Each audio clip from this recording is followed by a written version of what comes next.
What's up, Only Playbook fans? We're back for another episode 41. We are recapping the divisional round. Holy shit, one of the best weekends of football I've probably ever experienced my entire life.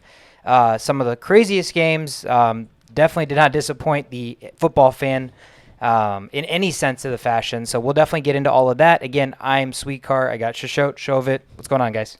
Doing good, man. You're right. This was such a fun weekend. Every game was close. Every game down to the wire.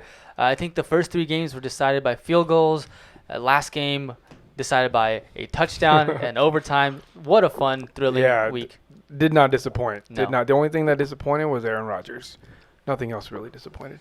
Yeah. I mean, it was incredibly, a lot of the games went not how most people expected, not how Vegas expected. So it's exciting to see for just casual NFL fans or fans that are just rooting for these teams that have not been here before, or it's not the same usual suspects at least. So again, exciting weekend, a lot to uncover. Obviously, we did have our special episode yesterday. We recorded with NFL safety for the Detroit Lions, Brady Breeze. That is about to be dropped maybe tomorrow, hopefully at the latest. So thank you guys for, enjoying tuning in, all of that. Whenever that comes out, we certainly appreciate all of the support with that. And recently we've seen a tremendous amount of uptick in Instagram and everything. So we really appreciate all the support. We're everywhere on social media: Twitter, Instagram, TikTok, Apple, Spotify, Google, Anchor, YouTube channel at The Only Playbook. So one thing I want to make note of is that none of us are really Lions fans. I had a lot of people being like, oh, what's going on here? No, it's just out of, it's homage. It's like we're just paying respects to our guest. So we have this thing we're going to do for the rest of our time. Whenever we have a guest, we're going to get their jersey. We're going to wear it on the podcast, get them to sign it. And, it's more about the feeling behind all of that rather than just, oh, look at me, got a Lions shirt on. So I had a lot of fans that were like, oh, yeah, I thought you were a hardcore Vikings fan. Why you got a Lions jersey on? No, he was just such a good guy.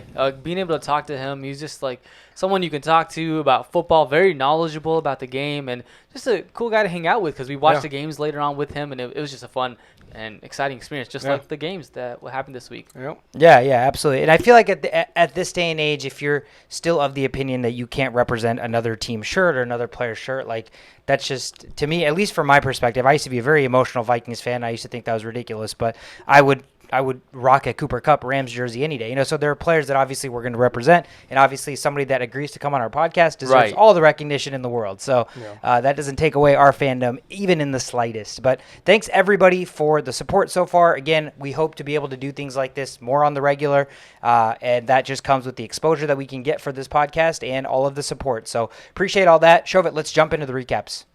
Joe Burrow and the Cincinnati Bengals were the first game on this wild card ride that we had. They traveled to Tennessee to take on the Titans. Titans at home, the number 1 seed, getting King Henry back.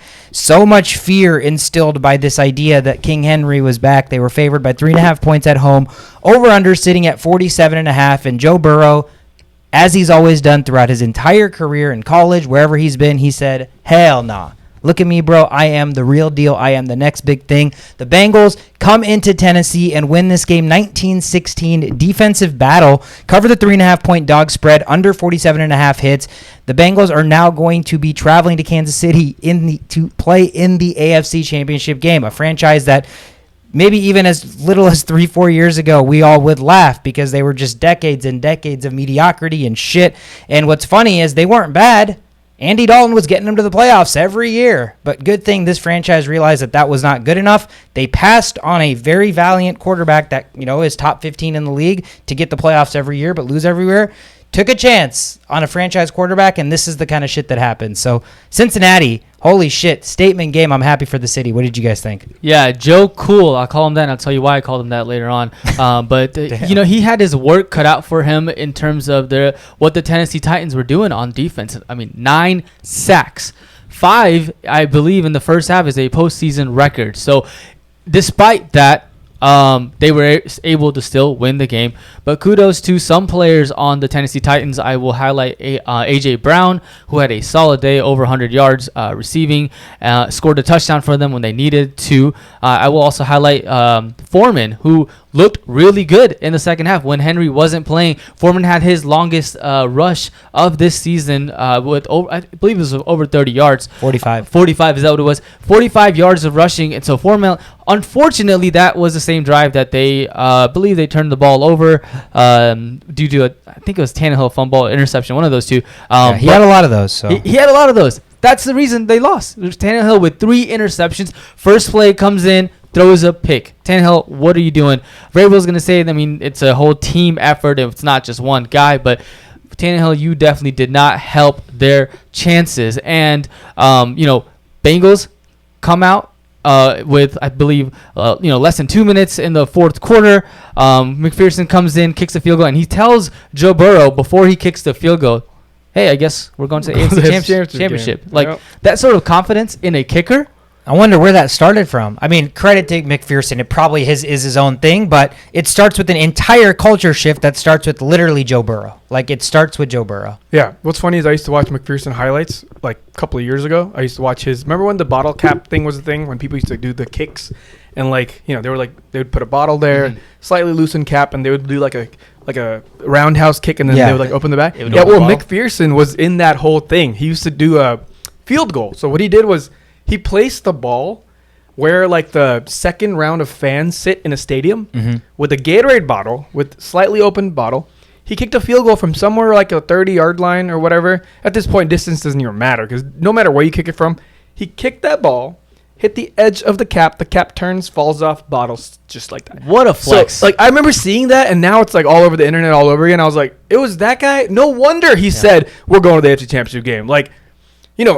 Like we mentioned multiple times, there has to be all the pieces in play for a team to win a Super Bowl, unless you have Hall of Famers like Ray Lewis and Ed Reed just kind of taking the, just with big cojones, just been get on our back, we're going to get you the Super Bowl. Well, this is a young Bengals team with all these youngsters, but the attitude is not young. They're in here. They mentioned in their post-game victory, even before this game, the last victory, in the locker room, they were like, yeah, they've been doubting us from day one, but we have not been doubting us. Yeah. And that type of energy, from the coach, from the running back, from the quarterback, from the kicker, that's destined for greatness, right? And that's what we saw here. What's crazy is when you get sacked 9 times, you rarely win football games, right? And this game, actually, this is a really funny stat, but this game featured 2 quarterbacks who were sacked the most in the regular season. Joe Burrow was sacked 51 times. Tannehill was sacked 47 times. So, just for both of them to make it this far with all the things they've had to endure. With that shitty offensive line, clearly, with all those sacks, right? That's what we would naturally point to. Right. Leading the league in sacks, their offensive line's probably bad. But here's Joe Burrow in the Bengals in the AFC Championship. Yeah, this is an outlier for sure. In theory, you have to have a good offensive line. You're not going nowhere with a bad offensive line. So, they're just doing something special here, and I think that needs to be recognized. Yeah, I mean, keeping this cool, right? So it was 20 seconds left. That's when the Bengals got the interception. 20 seconds left. You don't think that they're going to get a chance to kick a field goal. Gives it to Jamar Chase. Of course it's Jamar Chase, who had over 100 yards. I mean, that guy is so fun to watch. He can evade people like it's nobody's business. Him and Tyreek Hill, on that same level of evading the defenders. And that's what I mean. 9 sacks and still is able to come out and say, we're going to go out and win this game, and able to get in field goal range to win. Yeah. To point back to what you said about them saying in the locker room, that was one thing that was huge to me is Joe Burrow said, yeah, winning our first playoff game in 6 years and hosting it's great, but this should be the new standard for this franchise. We don't celebrate playoff wildcard victories anymore. Yeah. And that's the mentality that every single football team in the NFL should have. Right? Every single team. It's not a celebration to make the playoffs anymore because there's too many teams that have already won Super Bowls. There's too many teams still that have not even made the Super Bowl, let alone win. And those teams should not be celebrating anything short of that. As Kobe said, job's not done. Yeah, job's not done. That's literally exactly what Joe Burrow reminded me of when he said that.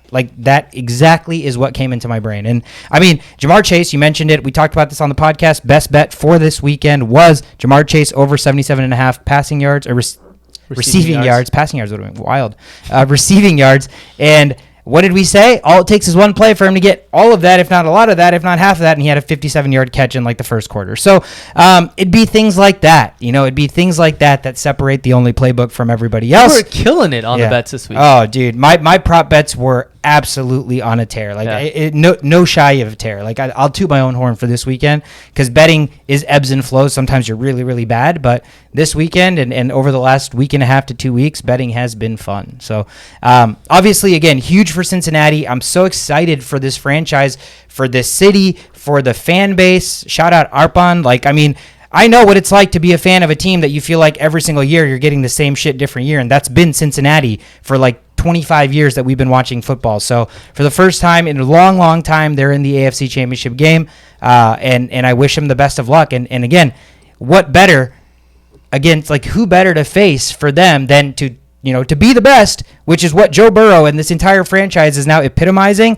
You have to take down the best, and on the other end, next Sunday is going to be literally the best. So exciting ass game. Again, no shortage of that. So let's jump to the next one. The San Francisco 49ers, the number 6 seed, the wild card team, traveling to Lambeau where nobody wants to play, where West Coast team going there is insurmountable. Green Bay, Aaron Rodgers, this insane team all year with this insane defense. Obviously, Rodgers, huge thing to prove. Could this be his last year in Green Bay? All of the storylines that surrounded them came into this playoff matchup, at least for me, I think for all of us, as Green Bay is the team to beat in the NFC. And so San Francisco was going to come in here with their handful, 9 degrees, shit ton of snow, very, very cold. Vegas wasn't giving San Francisco much of a chance at 5.5-point dogs, over-under sitting at 47.5. Low-scoring affair, right? I think that was the biggest thing that surprised me is there was not a ton of offense here. But inevitably, San Francisco pulls this off as an upset with the field goal again, like you mentioned. 13-10 final in the snow. Robbie Gould, how old is that guy now? 40? I don't know, but he doesn't have a hair in his ball. Yeah, probably. Maybe not on his balls either. I was going to ask how you knew that, but that's all good. Damn.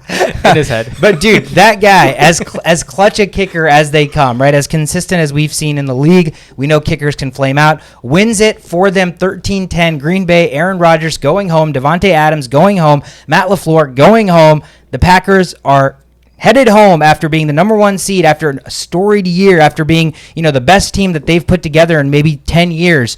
And that's how quickly your entire hopes and dreams can collapse. What did you guys see here? Yeah, Aaron Rodgers got sacked often, and he got sacked 5 times in the game. So San Francisco definitely came out there, and although they gave a lot of catches to Devontae Adams, I think in key plays they double-teamed him and did not allow him to get to the end zone. Actually, they didn't allow any receivers to get into the end zone. A.J. Dillon has the lone touchdown for the Packers. But, it's a cold, snowy day, and you just expect a lot of running, maybe some A.J. Dillon and some Aaron Jones action. And Aaron Jones, I don't think he stepped up, only 3.1 yards per carry. So the running game couldn't get established. And although with Garoppolo throwing interceptions and things like that, the defense just stepped up, right? The defense stepped up on pump blocks. The defense stepped up on field goal blocks. They did everything they could to win the game. For sure. You watch Jimmy Garoppolo after the game. It looks like he threw for 6 touchdowns and no picks. Homeboy had a 57.1 passer rating with a pick and no touchdowns.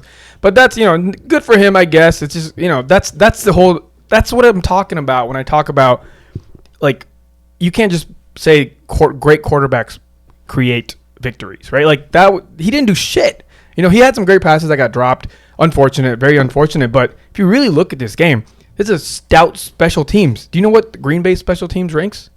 Dead last. All season long. And what did they do in the playoffs? Nothing. Just like how they're dead last special. They had 10 players on the final play. 10 players. What are you doing? You get a pump block, you get a field goal block, and on the most important play of the season, you have 10 players out there? What are you doing? Like, that guy's going to get fired in a heartbeat. But to give some kudos to 49ers, I did give a stat saying it was California teams are 2-12 playing Green Bay in December. Now they're 3-12, and all 3 of those victories are the 49ers. And if you look back at this whole Aaron Rodgers versus the 49ers thing, him not getting drafted by them, him telling the media, they're going to pay for what they've done by not choosing me. Well, this is the most embarrassing thing Aaron Rodgers has ever said. Because if he has one Achilles heel, it's the 49ers. He's now 0-4 in his career versus the 49ers in the playoffs.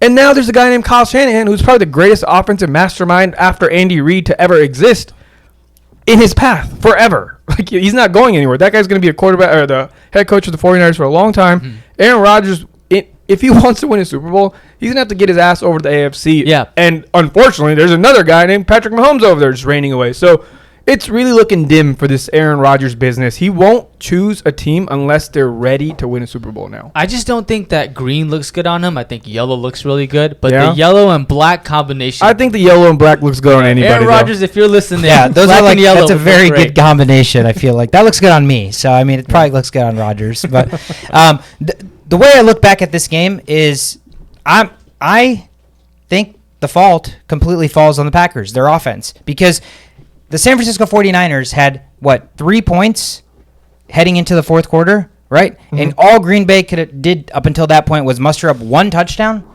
From an Aaron Rodgers led offense at home. I don't care if it's snowing. I don't care. You play in those conditions. Right. Rodgers, the Packers always play in those conditions. So for them to, do what they do in the cold, right? Run the football, play this like bruiser style offense, but not be able to capitalize and put up any points.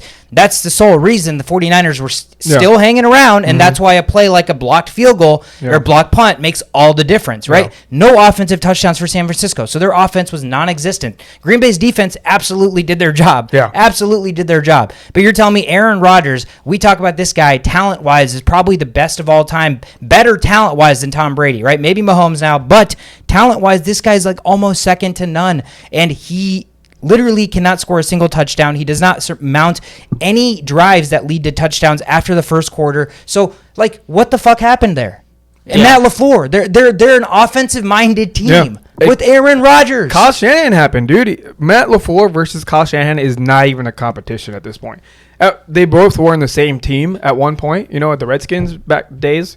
So I think he has his number in that sense. He knows literally exactly how LaFleur thinks. Yeah. And it's shown over the last 5-6 years. It's shown how easy he has his number. And, another thing is Aaron Rodgers is now 11-10 in his career as a starter in the playoffs. Yep. That is mediocre as... He's won Super Bowl. Yeah.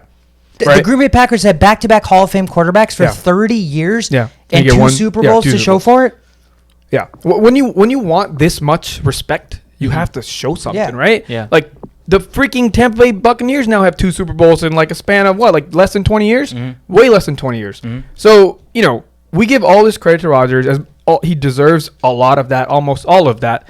However, now he's in the same if Garoppolo wins the Super Bowl, what's the difference between Rodgers and Garoppolo? You know what I mean? All that for what? For 11-10 in the playoffs? Yep. Yeah, but I still would go and grab Aaron Rodgers. Yeah. I mean, in a Dude, heartbeat. that's not the conversation. Yeah. I mean, nobody's saying don't get Yeah. Aaron Rodgers, but Yeah. there is a serious problem here. Yeah, there's and it's a reason. very vivident. Yes, but I think that Devontae Adams is like the guy that's targeted most out of any receiver on that team. Obviously, right? 10 targets. Every other guy has 1 target. He needs some more help and more people to throw the ball to. How is that I don't think he needs more help. Who's delegating where the targets go? The fucking quarterback is. The quarterback decides where the football goes. But the guys have to be open as well. Yeah, But here's I the disagree. thing. Hold on. This is why that's not correct. Yeah. Because Aaron Rodgers had this difficulty with the Packers organization since week 1, right? He's like, I'm not playing for this team, but I might play now, whatever. He came back, roasted him live. But he showed us that without those superstars, he can still come this far. Number 1 seed with just 1 superstar. How can we use that as the argument for this one game now? We can't. Yeah, Lazard stepped up. We've seen MVS have his game. So there's doable. If you told me they each got 3 targets and they had 1 catch to show for it, sure, he tried.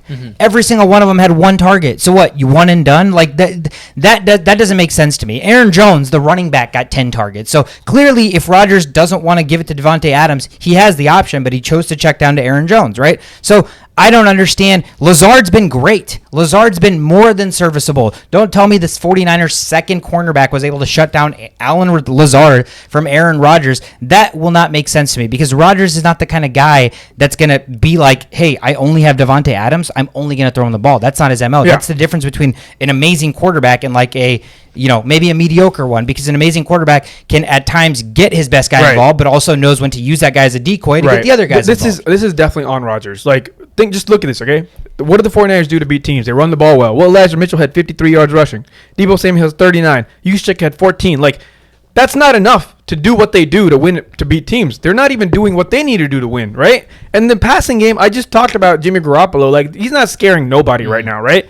When you have a shitty running game, shitty passing game, and you're playing against Aaron Rodgers at Aaron Rodgers' house in the snow, 10 and you don't points, score a single offensive touchdown. 10 points, And you win the football game. The reason this game was still a game in the fourth quarter is because of the Packers' inability to not just score. Let's say not touchdowns, but Aaron Rodgers can't mount drives to get to the opposing team's 30 for field goals a couple of times. Like that, there's no way for 2 quarters this team should have been shut out on offense. There's just no way. With 1 minute 31 seconds left in the first quarter, there was a punt, another punt, another punt, another punt, another punt, another punt, an interception, end of half. And then third quarter with 6 minutes left was the first score since that first score. With 6 minutes left, the 49ers kicked a field goal. And then the Packers punted again. So, like, until 9 minutes total time left in the third quarter, they were unable to freaking score since the first score. Yeah. I just don't want to say it's Aaron Rodgers' fault, because if that punt is not blocked, then we're not having this conversation. Dude, that's not the point. That's not how football works. I don't want to say that Aaron Rodgers is the reason they lost the game when they win games, he gets all the credit. No, I'm not going to give him the credit when they win game, but I'm just saying that, like, there's a lot more that went on in this game besides Aaron Rodgers not performing as he should have. No, absolutely performed. not. Incorrect. No. Things will go wrong. It is the playoffs. You are playing the 49ers. Things will get blocked. These are the intangibles you can't. Can we agree? Hold on. Let me finish. These are the intangibles you can't game plan for. Things may happen, right? But what you can game plan for is you have home field advantage in the snow against the Western club. Like, everything is pointed towards Aaron Rodgers having a great day, right? That's the only thing they could control out of all of this, and he couldn't do that. So, like, you can't say that, like, you can't blame the defense. Played perfect. This is, like, about as perfect as you can play. Like, the only score the other team had was on a block, right? So, like, 6 points allowed on pure defense. What more do you want? Score one extra field goal, Aaron Rodgers. Get your team in the right position. Like, I know it's not. Mason Crosby also had a field goal that he missed. Right. I mean, right. There's also that. Right, but this isn't Kirk Cousins. This isn't people that we easily be like, oh, you punted. You expect that from other people. There's a certain level of leadership. There's a certain level of... When you're in the conversation as the best... You could be in the conversation as one of the best quarterbacks of all time. 9 times out of 10, you get all of the praise when your team wins and succeeds. Right. That's just how quarterbacking... The NFL works when you're a superstar, right? That's how it works. So when you lose... And it's not because you lost because it was 37-33, then I wouldn't be pointing the blame at Rodgers. 37-33, then yeah, your defense fucking gave up too many points. Right. But when your defense gives up 0 offensive touchdowns to the other team, but you're only able to muster together 1 touchdown in an entire football game, you got outplayed. Okay, yeah, against the San Francisco 49ers team defense, what? Are they the best in the league? No, they're not the best in the league. This team has given up 22 points to the Bears, 10 points to the Jaguars, 26 points to the Falcons, 7 points to even the Texans. There's bad teams that can put up points against this squad. So for the Packers at home, an extra week to rest, bye week, hell to the nah. Rodgers does not get this 10 pass. points is not acceptable. 10 points is just not acceptable. This game should never have been within 1 score to let a punt block dictate it, because this is what I think happened, Shovit. The problem is they felt like they were in control the entire time because the defense was consistently getting stops, right? So at some point they were probably like, you know what? This offense has no chance to score against our defense. So as long as we just protect the football and just keep running the clock and running the ball and just getting by, we're going to be okay. And that's exactly what happened here. They just got by. They never put their foot on the gas. They never were like, you know what? We have a chance. We're already up 7-0, and our defense has shown that the 49ers have no ability to get even a couple of first downs, let alone score the football. Let's go up 2-3 possessions and literally end this game in the first half. But no, that's what Green Bay did not do. Yeah. And that's the reason. I hate to do this because I'm a big Aaron Rodgers fan, even though I'm a Vikings fan. Like, I respect him. I understand how clutch he is. I get all of that. That's why this is so disappointing. That's why this has to go on somebody's shoulders. And with the amount of praise that he gets on a daily basis for all the amazing things he does, you can't muster up more than 1 touchdown in one of the most important games of his life. You know, that says something. That says, like, there's what? No, and think about this. It helps really put things into perspective how fucking hard it is to win or even get close to winning in the NFL. One of the best quarterbacks of all time has won Super Bowl. and he's been in the league almost 16 years now. He's won Super Bowl. Right. He just got bounced in the first round. Yeah, he's 11-10 in the playoffs. Patrick Mahomes over here on the other side. Obviously, he's a very big outlier, but it just shows that it can be done. He wasn't a number 1 pick. He was traded up for and drafted number 10 overall. This guy's won a Super Bowl, been to 2 in 3 years, and some people go their entire career touted as one of the best quarterbacks of all time, and they fail to even make Super Bowls to contend for that. So, like, huge praise on that side, but at the same time, we consistently put Aaron Rodgers in the name of the best quarterbacks of all time. And at some point, when like there's a parallel, you have to look to winning. And as crazy as clutch as Aaron Rodgers is all these regular season wins as he racked up, he's 11-10 in the postseason. That's 1 loss away from being 500 in the postseason, which means it's a fucking coin toss when Aaron Rodgers starts, whether your team wins or loses. Right. So it's almost like, is this a reality check that as talented as Rodgers is, he can't be in the conversation as one of the best of all time? He has 1 Super Bowl. Yeah, this does hinder the talk. Like, for me, Aaron Rodgers is better than Brady. Yeah, talent-wise, I'm not going to argue that. Yeah, he's definitely. There's no conversation. I will talk to you all day about why Aaron Rodgers is better than Brady and so many different reasons. But now there's a difference in this conversation. There's a clear-cut difference with 7 points from your offense in one of the biggest games in your life. You cannot be considered the GOAT. You just can't. Yeah, 1 Super Bowl, man. I mean, you're almost on the tail end of your career, and Big Ben has 2 Super Bowls. Big Ben, Eli Manning has 2 Super Bowls. This is one of the best defenses we've seen the Packers ever have. Yeah, honestly, yes. Ever have. Yeah.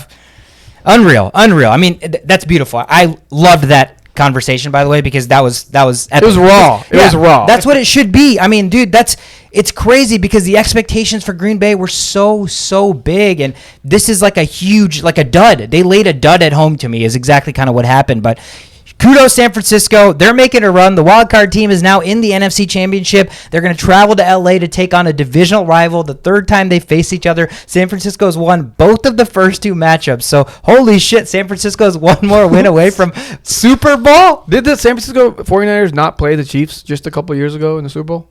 They did, I thought. They played the Patriots. Who did the Chiefs beat in the Super Bowl to win the title? Patriots. Oh, no. Chiefs beat in the NFC. Dude. 49ers. Was it?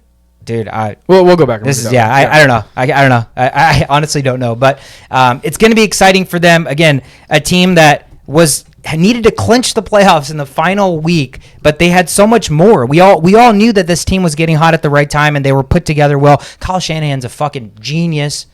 49ers. Yeah. That's 49ers? 31-20. Was that the year that the Vikings won the Minneapolis Miracle and then went to 49ers and just died? It was 2020. So it might have been. No. That's the Jaguars season. That was the okay. Yeah. But the last time the Chiefs won prior to that, it looks like it's 1970 against the Minnesota Vikings. Oh, well. The Vikings are on the opposite end of a lot of those stats. But yeah, again, I'm super excited for the 49ers. I'm excited for some of these players that we've enjoyed watching. Deebo Samuel, dude, like X Factor galore. Like, I don't know. It's exciting times for them. Kittle, all those guys. It's going to be a fun matchup. Let's jump to the next game on Sunday. The first game of the doubleheader on Sunday featured Matthew Stafford and his new LA Rams traveling to Tampa Bay to take on Tom Brady and the former Super Bowl champs, Tampa Bay Buccaneers. Buccaneers at home here, 2.5-point favorites, over under 48.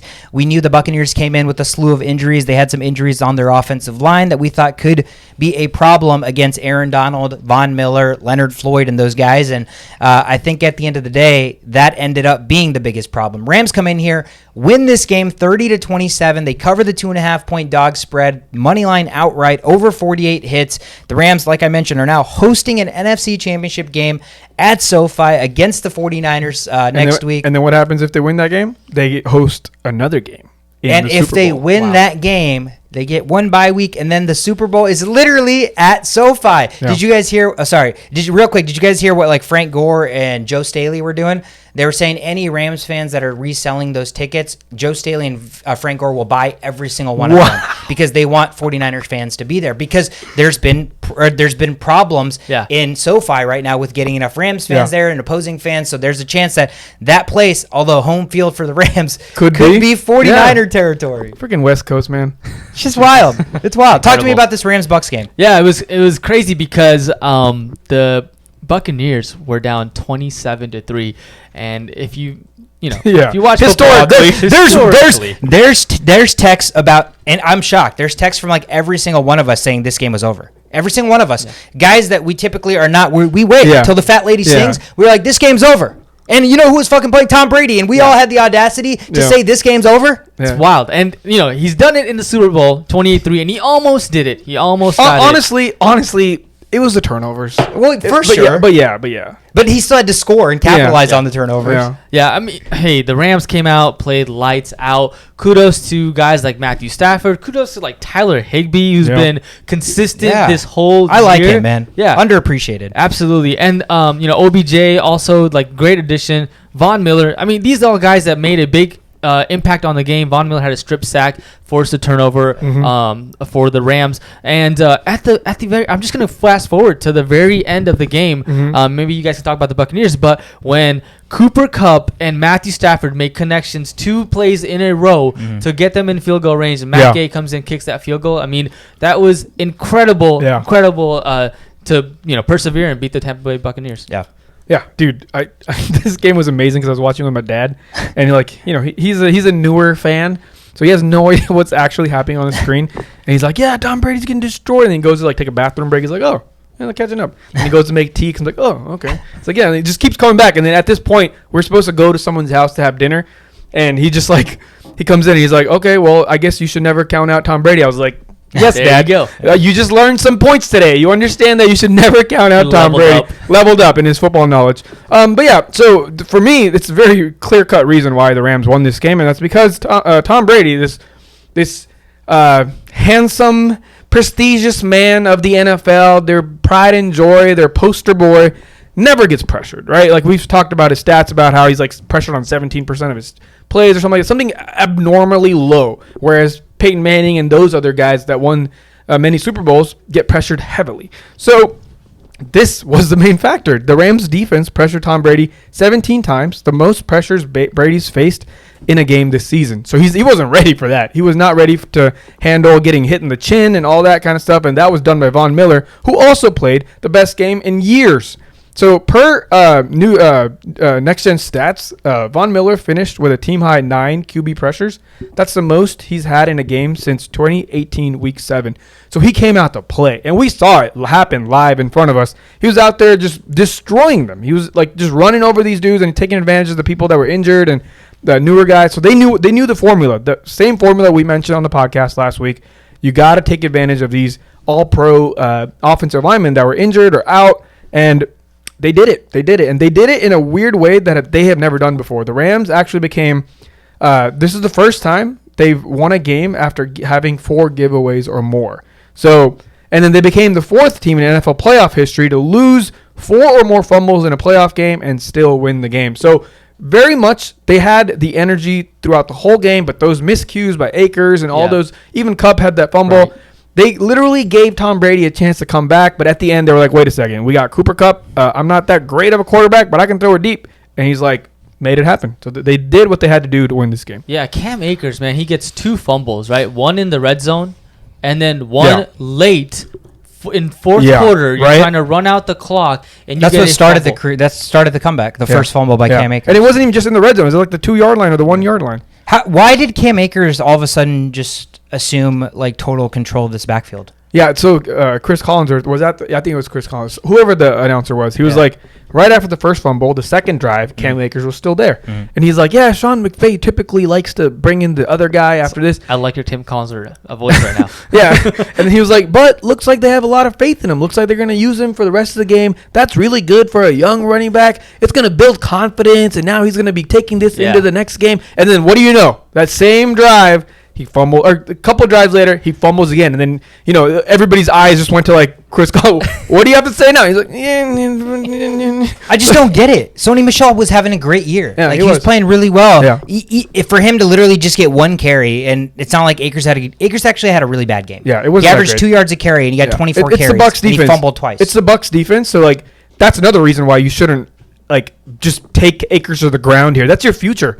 And they're like, oh, you came back 2 games and, had a pretty easy game last game. Let's just make you our workhorse coming out of an Achilles injury. Did they not learn anything from Todd Gurley and what happens when you do that to running backs? But these teams just all care about winning and money, not players' health. But yeah, Cooper Kupp, insane. I just, watching that one route, the first catch of the 2 catches, not the deep one, but that shimmy. Dude, there's probably not a single defender in all of football that could have stopped that because it was just insane. I mean, people wonder why Cooper Kupp, Justin Jefferson tweeted out, why is Cooper Kupp so open every damn play? I mean, and that's exactly why, dude. His routes are insane. Absolutely insane. It doesn't matter if he's lining up inside, outside, in the backfield.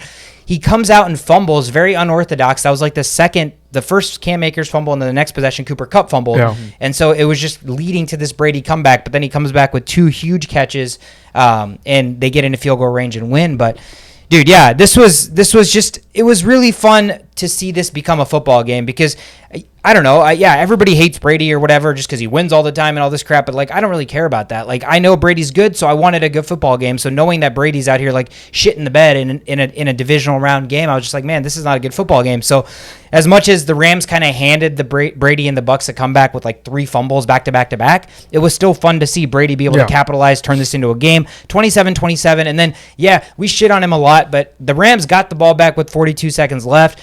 Matthew Stafford could have absolutely crumbled. We could have taken this into overtime, and then you know what happens in overtime. Bucs win the coin toss, and they win the game. So for Stafford to still have the poise to drive them down to the game-winning field goal, kudos to you, man. This is the biggest stage you've probably ever been on in your entire career, and at least for the time being, you've delivered. So good for the Rams. Again, they're hosting the 49ers. Huge game next week.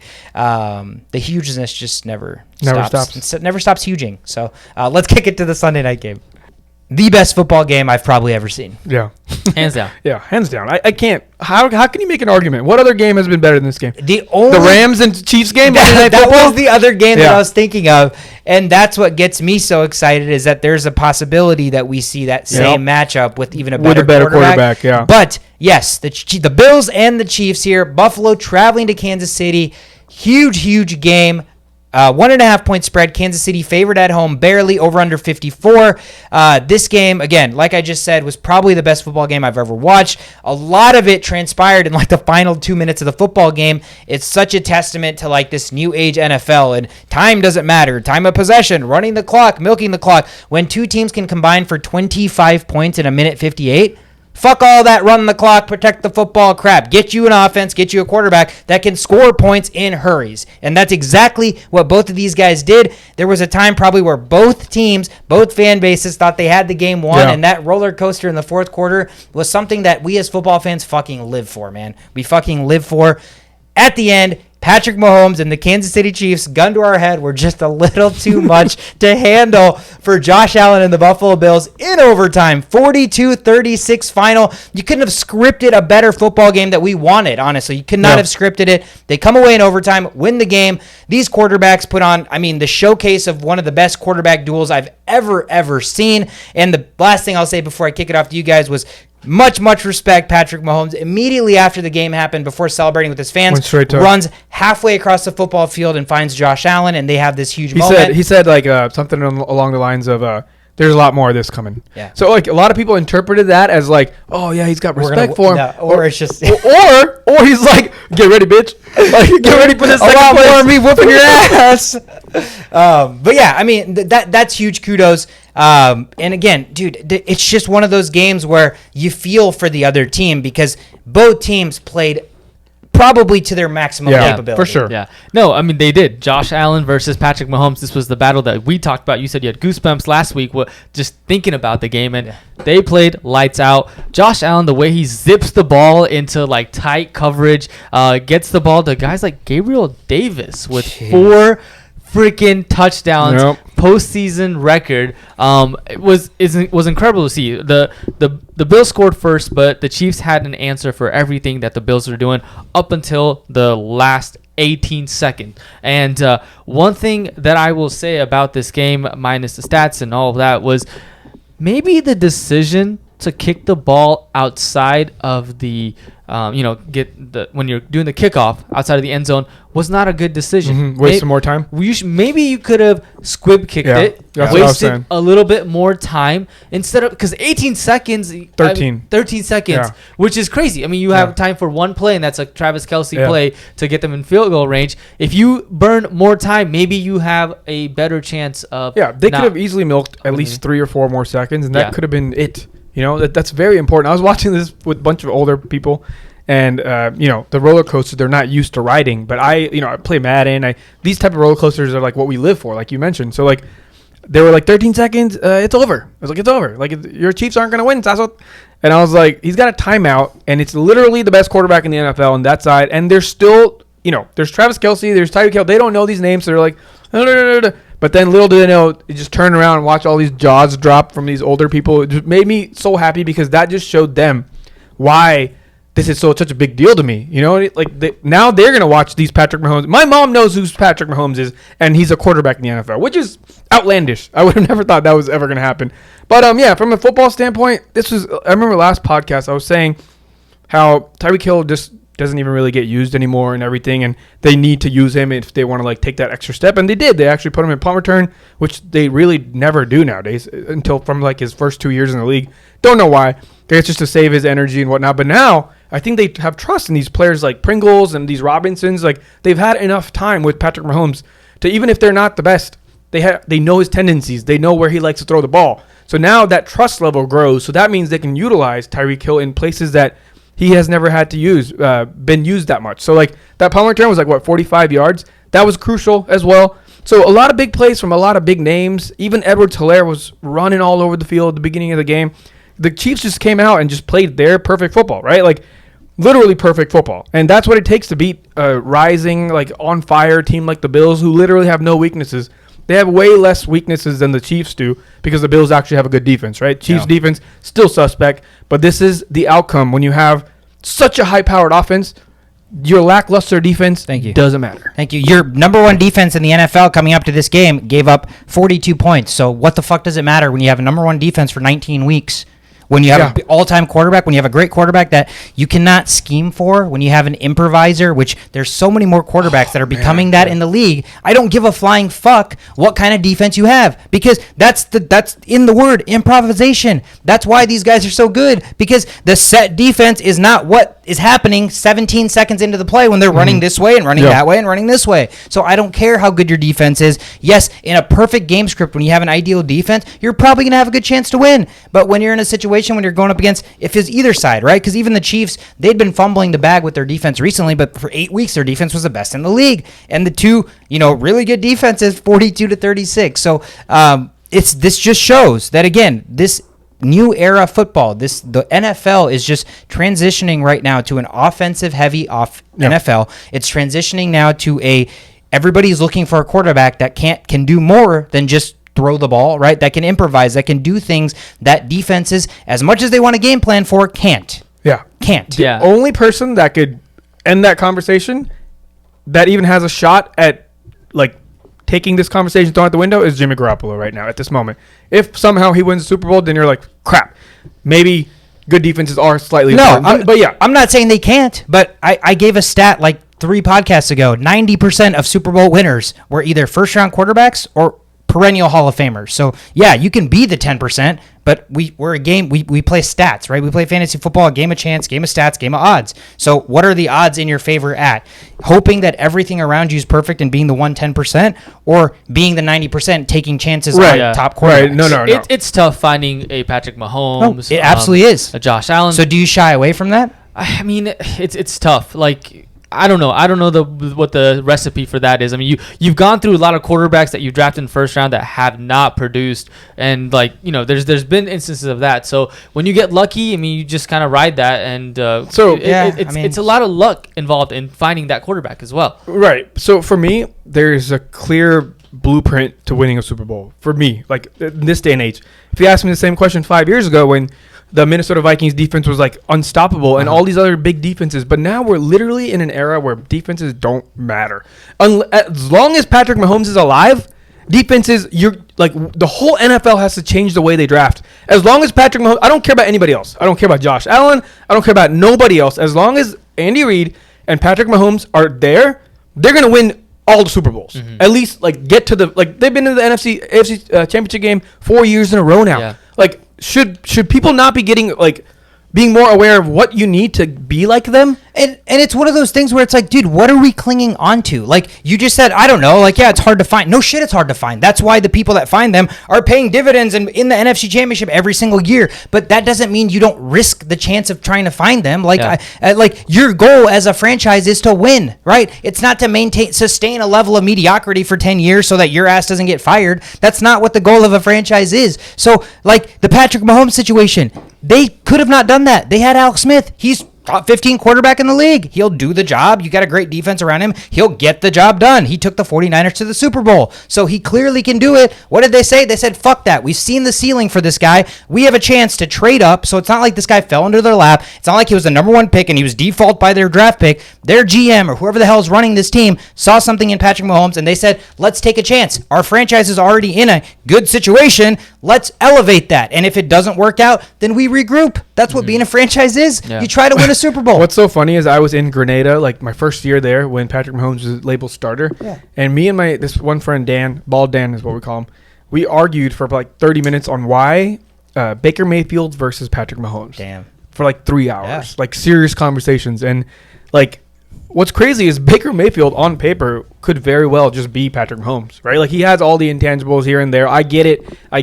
But look at this. Yeah. Like, look at this. There's something different. He's just not as accurate as Patrick Mahomes. Nobody is as accurate. Is an accurate quarterback. He is able to evade the pocket and like he ran there was like 4 sacks in the first quarter that turned into first downs or touchdowns. He ran a sack into a touchdown. Right. So like, yes, we can't find these players, and some players like look at the Panthers, right? Like they're gonna go to their grave, or the Jets. They're gonna just die, drafting quarterbacks like different, unique quarterbacks. Sam Darnold, he's got the moves, he's got this and that. It's gonna fail. Yeah. Like it's a process. No, not everyone's gonna hit on the Patrick Mahomes, but you get the Burrows and you get the Herberts, right? Like Herbert wasn't a number 1 draft pick, right? So they're there. Yeah. They're there, and now you would be absolutely foolish to think that you can still make do to win a Super Bowl. You can make do to make the playoffs, and then you can bank on fumbles and luck. Yeah. Or you can at least draft like what the Chiefs did, right? Like they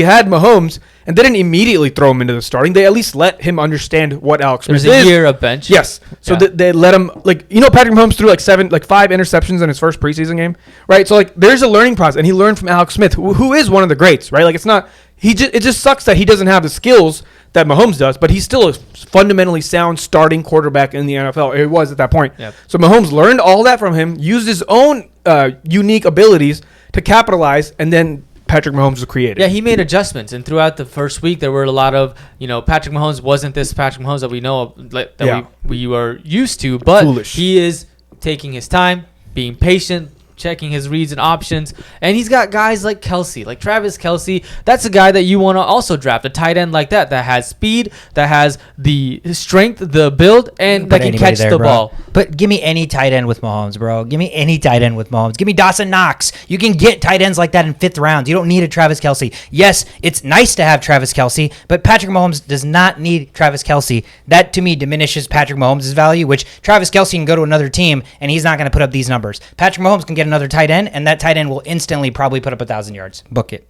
Right. I mean, that's a given. That's why Patrick Mahomes. So he doesn't, and that's why we just said Tyreek Hill has become a luxury because of Patrick Mahomes. Yeah. Any other team would die to give Tyreek Hill the ball 20 times. But I also think they don't make it to 4 straight championships, AFC championship games without Travis Kelce, though. Right. I agree. Kelce's still like very, very good. I agree. So that's I'm talking that I'm saying it's like a synergy. It's like you have an elite type. By the way, Travis Kelce is now the greatest receiver in playoff history. A lot of that is because of Patrick Mahomes.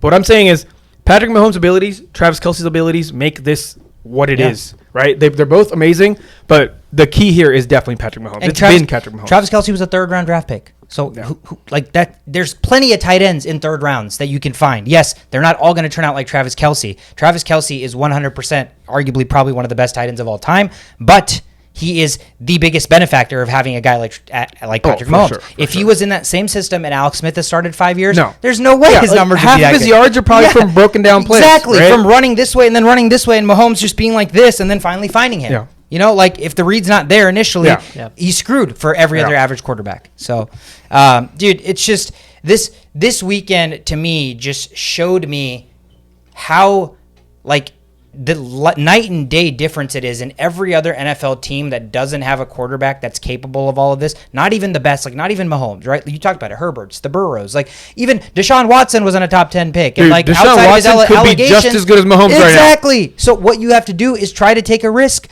and the what is it? The head of player personnel for the Chiefs is interviewing for the Vikings GM position, right? And obviously he's got a huge leg to stand on because he was the deciding factor in trading up and getting Patrick Mahomes. Getting the Kelce's drafted. And not just getting them, but developing them and helping develop them into what they've become, right? So, like, those are the kind of things where you're like, it's luck. But yeah, those people that are in charge of that are also paid millions of dollars. So, yes, it's also luck, but it's also their job. Yes, they're going to miss a lot of times, but it's also their job. So they should be trying hard to do that and not being like, this is hard to do, so instead of making this a priority, let's just make everything else a priority. And that's where the NFL has slowly started to just leave those teams in the dust, and all these other teams that are taking risks and finding quarterbacks are like literally the top of the fucking shelf. Yeah. The only thing that can overcome not having a good quarterback is having it's not a good defense. It's having a offensive good line. No, not even. Everybody needs to have a good offensive line. That's just a given. You just have to have that. But the only thing you can survive to make the Super Bowl without a playmaking quarterback like Mahomes is a good coach. It's a good coach with a good scheme. Like the 49ers. Shanahan. Shanahan, exactly. Like the 49ers, he understands Garoppolo's cap. Yeah. Everybody understands Garoppolo's cap. So what do? They have 3 motions in one play. So that automatically boosts Garoppolo's skill level. It just does, because now the defenses can't adjust to, like, even if he makes only one read, the pre-adjustment moves is basically like they're making the reads for him. Yeah.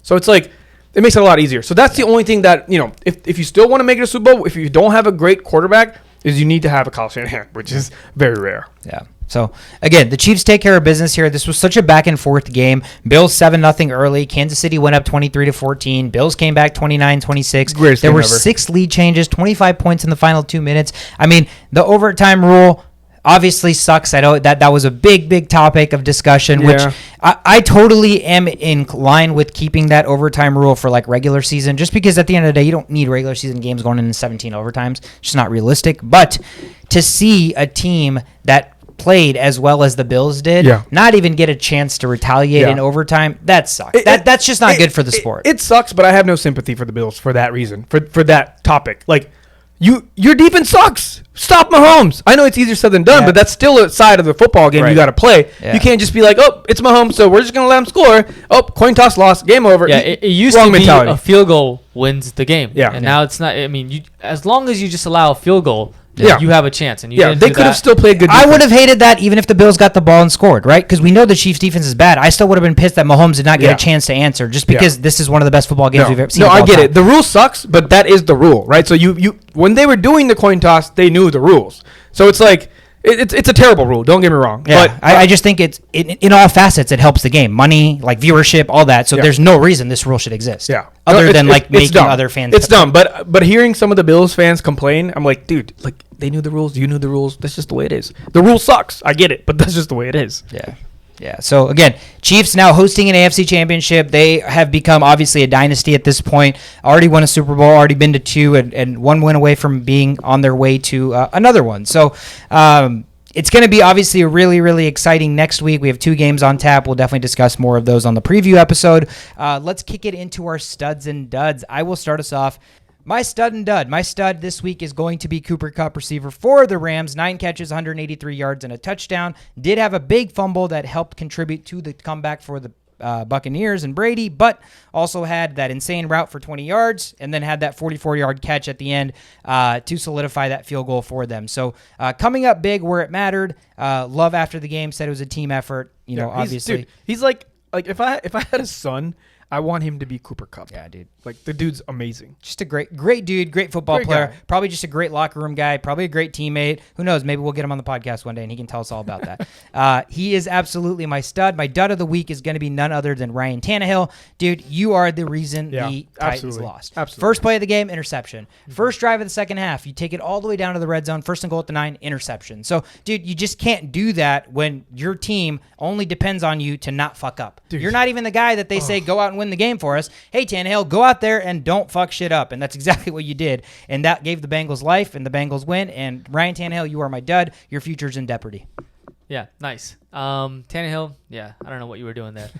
So my stud for this week is going to be Gabriel Davis. I mean, that guy was finding ways to get open in so many different ways, and it helps when you have a quarterback like Josh Allen who can thread the needle and give the ball to you. That 75-yard touchdown pass. Dude, first play. Dude, the one that you immediately texted about that like zip into like right into some guy's hand on the slot.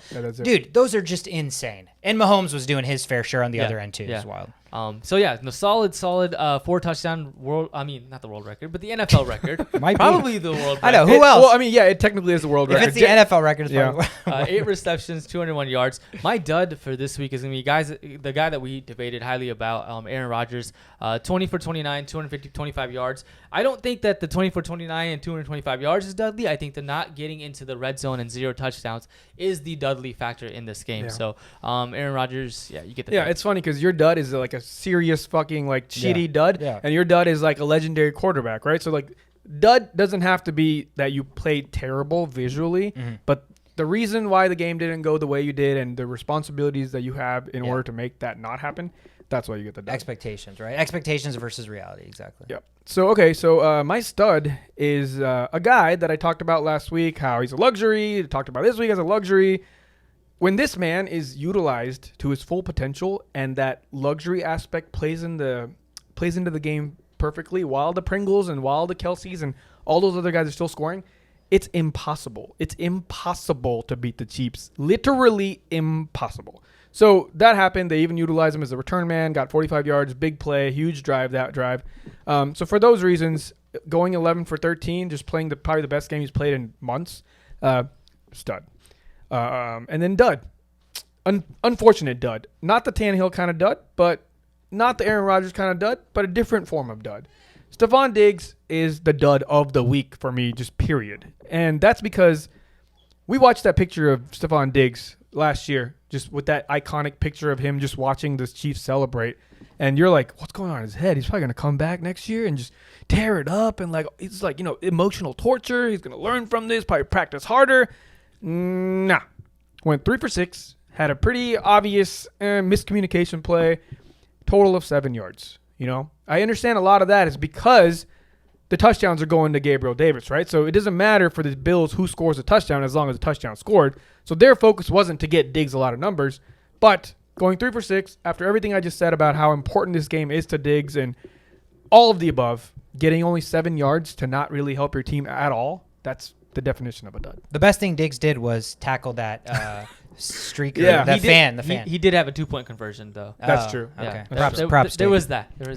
Yeah, I mean, you're right. It's tough because you see another receiver put up 200 yards and 4 touchdowns, so it's not like passing was deficient for the team. Yeah. And Diggs is our star. He has a story, and obviously, as a number one, he probably expects to perform in big games. Yeah. So he's probably going to look back on this and be like, dude, I could have done better because we lost by 6, blah, blah, blah. When in reality, maybe it's not his fault. But at the end of the day, dude, if you're a number one receiver, if we put you in categories where, like, you're one of the best receivers in the league, like... Cooper Kupp getting 7 yards? Can you imagine a world? No. Devontae Adams getting 7 yards? That's not happening. Can you imagine that world? That just won't happen. Exactly. And that's one of the reasons I think you and I were talking earlier this year Jefferson. where we have I have like the best, Yeah. and then I have like 1B because it's hard to put them in the second tier. And there's the one thing that Diggs to me cannot do that like the Hopkins, the Adams, and to me even like the Jeffersons can do is that like there's no aspect of the game that they're deficient in. Diggs in the red zone, right? Unless he's getting you like a slant or he does a fake in and goes out, they don't ever throw fade routes to Stephon Diggs. That's true. Right? That's true. That I'm not using that against him, but when he's up against the Adams and they can do all the same things, where's the difference? Yeah. Adams can get every jump ball in the world. He can get every back shoulder in the world. Stephon Diggs doesn't typically get jump balls. Yeah, I look at him like different Pokemons, right? Like he's a Charizard. Yeah. What's it called? Adams. It's Charizard. He can literally do everything, destroy people with every route possible. But the size factor plays in a role. Like same reason Tyreek Hill's never going to be in this conversation. Yeah, for sure. Because you can't throw jump balls. Yeah. You take an aspect of the game away. Although they provide other aspects, right? Like Diggs caught the most balls last year, right? So he was more consistent as far as like security, third downs. But what matters most?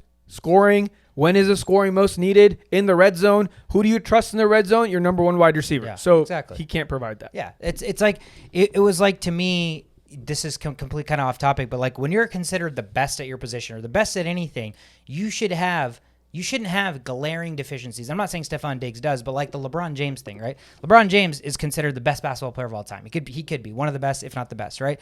But you get fouled in crunch time and you cannot consistently shoot a free throw, right? Like, you're the best player on your team, and when they need points, when they're like, we need to give it to one guy, give him the ball so that when they foul, you got to make the free throws. You can't even trust the best player of all time. Like, that doesn't sit well with me. And so that's why, not to no fault of Diggs' zone, to no fault of Tyreek Hill's, right? He's just undersized. And like you said, Tyreek Hill provides that level of speed that Devontae Adams will never provide, right? But just overall receiving skills, also hands for Tyreek Hill. He just needs to drop a little less passes. And Diggs, you don't have to worry about that. But there are things that those guys do that Diggs maybe isn't the best at. And that's why you're only seeing 3 catches for 7 yards, right? Because at times, big guys, you force the ball to them because they can jump up and get it. But there were no balls forced to Stephon Diggs. No. That's why Hopkins and Devontae Adams are in a different tier. Yeah. He might be in like the Antonio Brown tier though. Diggs and Antonio Brown. Like, Antonio Brown is not going to be the guy that you like jump off to. But you're right. Diggs is the Charmeleon as Antonio Brown's the Charizard. Yeah, in their own aspect. Exactly. Yeah, very, very comparable. Yeah, I agree. Gotta love Pokemon. Yeah, so Diggs was your dud, your dud, studs and duds. That's it. Anything else you guys want to talk about? There's so much shit. I just can't wait for Joe Burrow. That's all I'm gonna say. Yeah, dude. It's exciting to watch. Every day that I get to watch Joe Burrow is another reminder that the Nebraska Cornhuskers thought that they were too good for Joe Burrow when he wanted to come play there. Damn. So, it's loser mentality like that for franchises that for some reason I'm fans of, where they're like, oh, Joe Burrow? No, we don't need him. Chase. Let's just run the football. Let's not get good quarterbacks. So, yeah. Again, holy shit, what a weekend of football. I don't know what we did to deserve that as football fans. That was incredible. Hopefully we get the similar action next week with 2 matchups. We'll preview those probably on Thursday or Friday, but expect the Brady Breeze big interview, again, with Detroit Lions safety Brady Breeze to drop tomorrow at some point, and we will share that over all of our social media. So feel free to obviously give us a follow, like, subscribe, turn your notifications on so you know when that drops and you can watch it. So thank you guys so much for tuning in. We're The Only Playbook. We'll see you next time.